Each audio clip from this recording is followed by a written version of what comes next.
ئەو کەسانەی کە دەبنە سەرمەشقی چاکە پاداشتی خۆیان و ئەو خەڵکانەش کە چاویان لێ دەکەن پاداشتی ئەوە لە پاداشتی ئەوانیشدا بەشدارن. بەڵام ئەو کەسانەی کە دەبنە نمونەیەکی خراپ خوا پەناماندا لە ناو کۆمەڵگادا گوناه و تاوانی خۆیان و ئەو کەسانەش کە شوێنیان دەکەون دێتە ئەستۆیان دەبێت ئینسان ئاگادار بێت.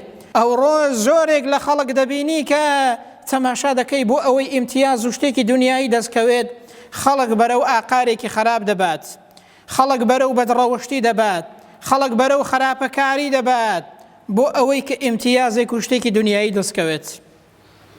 حیا و ئابڕووی خۆی هەرزان کردووە بۆچی؟ بۆ ئیمتیازێکی دنیا بە بەرچاوی خەڵکەوە دوو لە ڕووی جەنابتان ئافرەتی وهەیە ڕەقس و سەما دەکات، خەڵک گومڕا دەکات. بۆچی؟ بۆ شاباشێک و بۆ ئیمتیازێکی دنیایی. ئەو کەسانە گوناه و تاوانی خۆیان و ئەو کەسانەش کە گومڕایان دەکەن دێتە ئەستۆیان دەبێ وەریابێ ئینسانی موسڵمان. ئەو کەسانە لە گوناه و تاوانی خەڵکیشدا بەشدارن. دەبێ ئینسانی موسڵمان ببێتە هۆی ڕێنمونی خەڵک، دەبێ ئینسانی موسڵمان ببێتە سەرمەشقی چاکە.